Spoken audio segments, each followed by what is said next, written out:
Hey everyone, this is a tutorial that I wish no one ever had to use, but occasionally we have some mistakes and screw-ups that happen on set with student films, so I'm recording this in case it is useful to you. This is how to handle the situation where you accidentally recorded your footage on set in slow motion. Obviously, you always want to check your camera before you're recording and during the day and make sure you're not doing weird things like this and that all your files are coming in okay. But if you happen to be in that situation and you didn't realize till after the shoot that some of your footage was in slow motion, this is how you would deal with that. A couple of quick notes. One, if your footage is in fast motion, you could follow the same procedures as this, but it's really not going to help. If you shoot in fast motion, the problem is you're missing frames, and when you try to slow the footage down to regular speed, it's just going to look jumpy. So in that case, you're kind of screwed. Whereas if it's in slow motion, you really just need to get rid of some frames and play things faster. Second is there's a few different ways you could deal with this. What I'm going to show you is a way that's a little easier and faster on the front end, but does require some work in conforming if you're going to a color grade, and I'll show you how to do that.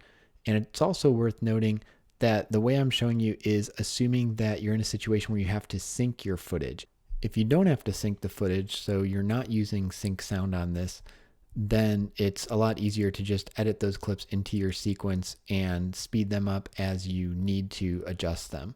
This is the case where you have to speed up the footage in the first place to just be able to do your syncing, and then you still want to edit the footage. Okay, so let's walk through an example of how to do this. I did not happen to have any accidentally slowed down footage on hand when I was recording this, so I'm just going to work with some regular speed footage, and we're just going to pretend it was shot in slow motion, so we'll end up watching it in fast motion because we're pretending it was footage that was shot too slow and we had to speed it up. So here's the original clip shot on the FS7, and I've already in Avid done my transcode, so here's the transcoded footage that we'd be working with, and you can see it plays at normal speed. So essentially what I'm going to do is create a sequence that has the sped up footage and the correct audio with it as a sequence, and then basically transform that into a clip within Avid. And the reason I'm doing this is Avid does not allow you within a clip to change the speed of it and then add different audio tracks to it. It only lets you do that in a sequence, so that's why we're going to do it this way. So here's my clip. First thing I'm going to do, like normal syncing, I want to find that slate moment. So it looks like it's right about here, and I'm going to mark an endpoint. Then I'm going to create a new sequence, and I'm going to give this something that is descriptive because this is the sequence that eventually is going to be transformed into the clip I want to edit with. So I'm going to call this scene 1, take 5, which it is. And the other thing I'm going to do, because of this weird thing where the footage was off speed and I need to change the speed of it, it's going to create a bit of a headache for me on the back end when I go into my color grade and I'm trying to move into color grading software like DaVinci Resolve. And so it's going to turn out to be useful to me to know what clip this came from. So I'm going to go ahead and put in the name of my clip here what the original clip name of this video file is. You don't have to do this, but this is going to make my life easier down the road. That's my sequence. And now I'm going to just edit that clip in here, starting at the endpoint. So it's going to start right at that moment where the slate hits, you can see. So now that I've got that clip in the sequence, I'm going to adjust the speed of it and get it to the speed I want. So I'll pull up my effect palette, Command 8.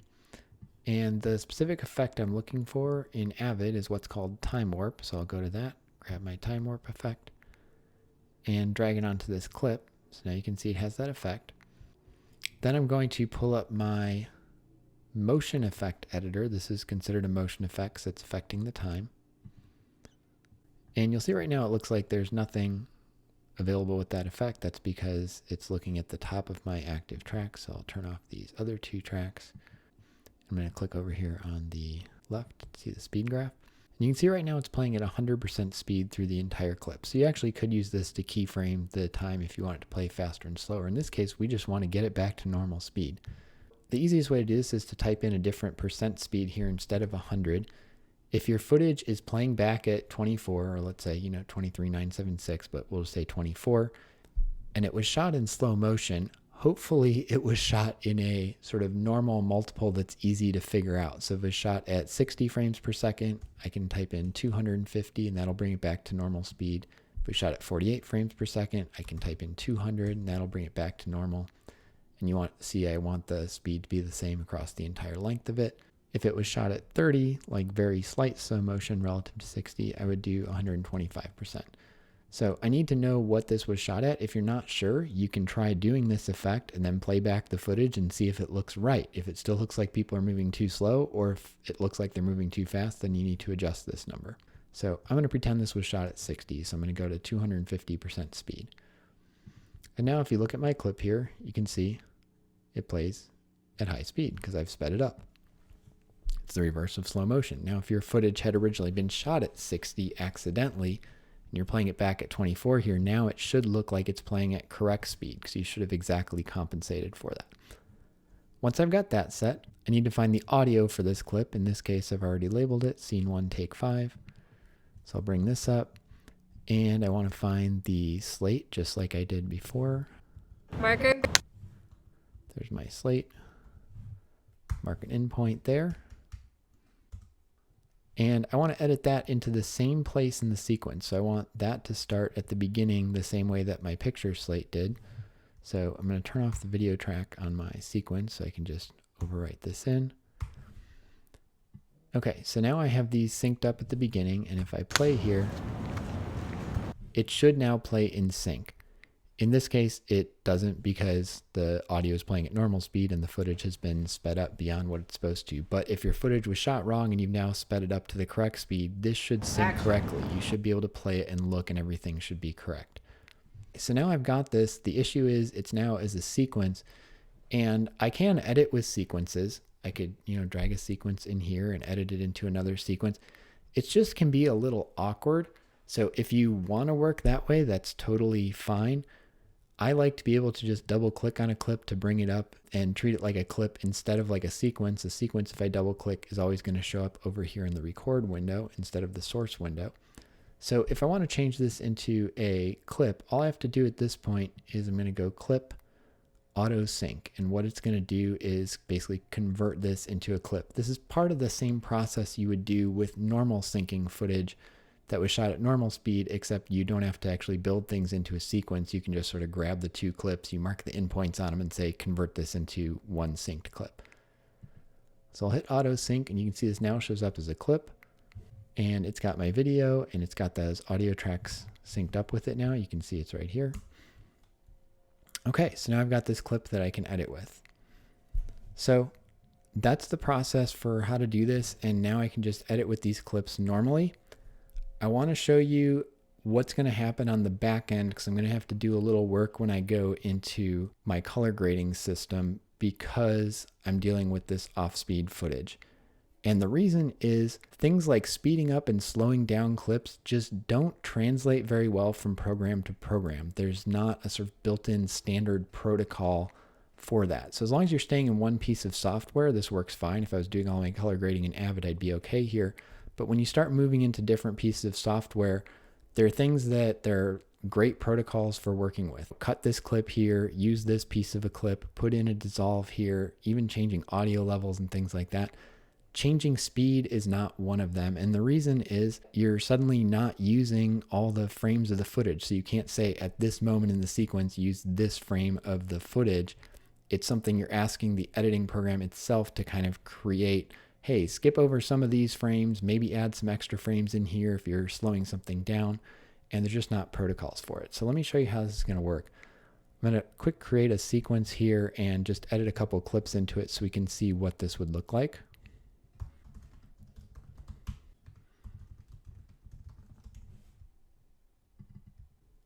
Okay, so I've quick put together a sequence here. And just for demonstration purposes, I've included a few different things. So at the beginning, I have two clips made out of that new clip that we made. So two places where I'm using some of that footage that has been sped up in post. Then I have Scene 1D, take 3. Normal version of that clip. And then I have another clip. And I also have another piece of audio down here. And the reason I put these in is just to show you in post how normal footage is going to translate in versus the little bit of extra work we're going to have to do because we screwed up our footage when we were shooting it and had to do these speed changes. Okay, so in terms of the editing part, we're already past what you had to do for that. So we could work with this footage and edit it and everything. And if that's all you need to do, you're fine here. If this project is continuing on into a more complex post-production workflow, in particular, if you're going to do a color grade or visual effects or something else where we need to move this sequence into another program that needs to work with the picture data, that's what I'm going to cover here. If you just needed to work with the audio somewhere else, so for instance, we're doing all our picture finishing in Avid, but we're moving the soundtrack into Pro Tools, that's not an issue, because in that case, I don't care that this footage was sped up or slowed down. I'm just going to bring a reference video out of Avid into Pro Tools anyway. It doesn't need the original footage. So that wouldn't be an issue. You could follow all your normal protocols here. But let's say I'm ready to take this sequence into my color grade. So I'm going to do my usual things. And actually don't need these extra video tracks. So just for simplicity, let's delete them. Okay, so I marked an in and out, selected my whole sequence, and now I'm ready to output it. Now, normally if we're trying to go into Resolve for color grading, what I would do is use an AAF. That's a standard protocol, a standard file format for moving sequences between different programs. So that's something that I can use across a bunch of different programs. So let's see if I actually have an AAF preset here. I do. Let me just show you what's in there. It's saying export an AAF. I want to use marks and use my selected tracks, and I'm including all my video and audio sequences, and I'm just linking to media. And the reason for that is when I get into Resolve, I don't want it to use my Avid transcoded media. I want it to relink back to the original source footage. The main reason I'm using this workflow instead of the alternate one, which would be bringing in all my footage, speeding it up to the correct speed, outputting it back again in a high resolution mastering quality format, and then treating those as my quote unquote original media files from there and just working with those. The reason I'm not doing that, which is a totally acceptable protocol, is you lose some coloring data, particularly for working with footage that was shot in a raw format, like footage off a red camera or something. There's no good way to maintain that in that sort of workflow. In this case, I'm going to end up relinking back to my source camera files, the original highest quality stuff that I have. So I'm just saying link to the media. Okay, save. And it's going to label this as an AF. That's fine. And then normally I'd be done in terms of what I need for Resolve here. In this case, I'm going to need to output something else, which is what's called an EDL. An EDL is a very simple file format for moving sequences from one program to another. The advantage of it is it's super simple and readable by anything. The disadvantage is it doesn't carry some of the more complex data that something like an AAF can. So there's good and bad to it. To make my EDL, instead of doing an export, I'm going to go under my Tools menu and select this thing called List Tool, which I don't think is usefully named, but that's where I can make an EDL. And it's going to say, okay, here's your sequence that you want to do. And I can turn on and off particular tracks if I want or don't want to bring them in. I'm going to hit this preview button.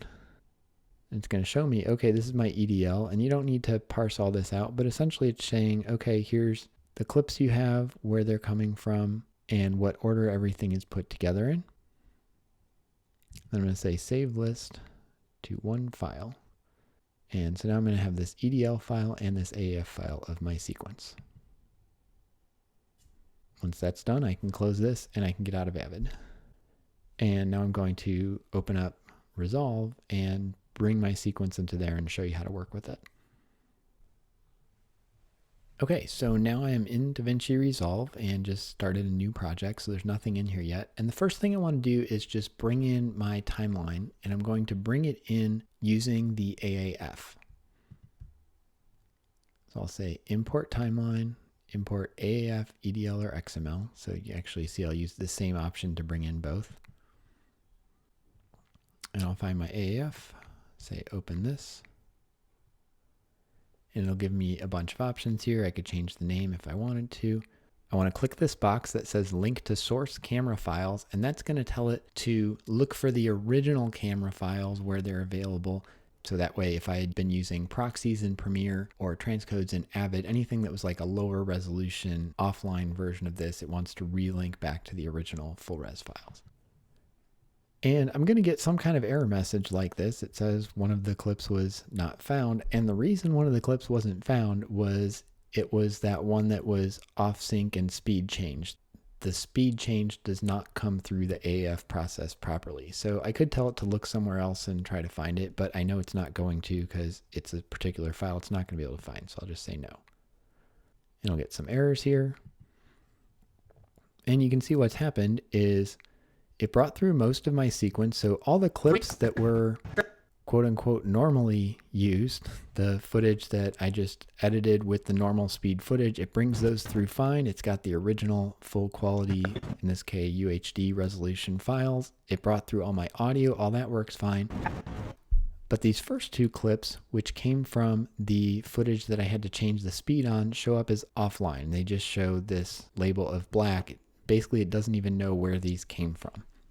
So this is where I'm going to be able to use my EDL to help me out a little bit. I'm going to go File, Import Timeline, and I'm going to import the EDL. And in this case, I don't need to change any of the settings, other than I'll call this number 2, just so I know that this came from somewhere else. And you can see here, it actually brought through the video clips correctly. I have those 4 clips just how I wanted them. Now, it's not changing the speeds. These clips are still going to be playing at regular speed, but I have a solution to that. Now, it also didn't bring through all my audio and such, and the reason that I wanted to do the AF first is that's going to import all the clips properly to the media library. So they show up over here. The EDL is not going to do that. So if I just did the EDL first, it wouldn't know where these clips were. The other thing is it's going to bring the audio in correctly in this case. So what I'm going to do is I'm just going to copy this whole video track, paste it in here, and I'm going to lay it on top of here for now. And the reason for that is this is going to let me kind of see for these clips that were offline what's supposed to be there. So I don't need 2 copies of this, but let's look at these 2. Now, what's going to happen with the EDL is it brings in where the shot is supposed to start. So this is going to be the correct starting frame for this shot. The problem is that it's not going to be the correct ending frame because it's playing it at normal speed instead of the sped up version of it. But once I have this, this is a pretty easy fix. All I'm going to do in Resolve is right click on this clip, say change clip speed, and change it to whatever it needs to be, say 250%. And now, Scene 1. My computer can't actually keep up with it, but it played through that at that high speed. Let's do the same thing over here.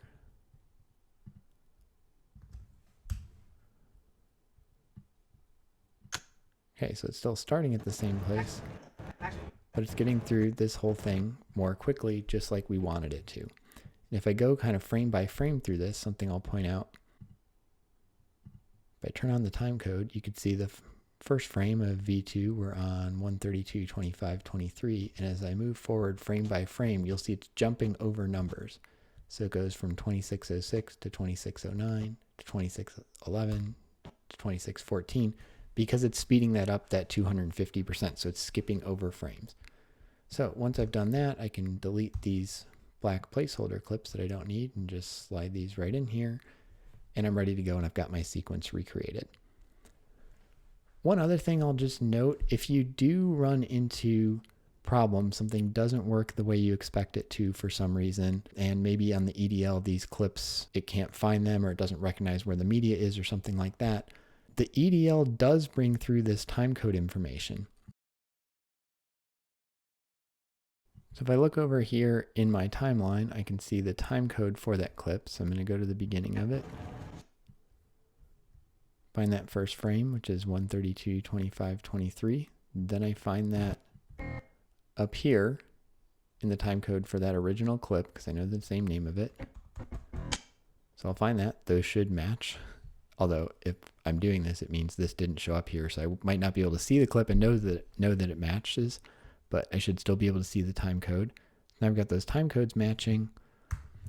So once I've got the time code matching, I've set my in point here. I'm going to bring in just the picture. I don't want the audio from this. and line that up with the start of that shot.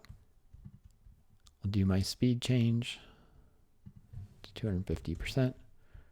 And then I know where this shot is supposed to end because this cut is going to come through here in the EDL. So I can just move this back to here. And now I've got exactly the same shot. And you can see if I switch between track V1 and V2, it looks exactly the same because I've replaced it with exactly the same shot. So that's the kind of manual way to do this if you have to. As you can see, this isn't a huge problem. It doesn't take a lot of work on the back end, but it is going to require a little more work on the conform than if all your footage was just used at the normal speed you shot it at. So that's the process. Hope that helps anybody who needs this.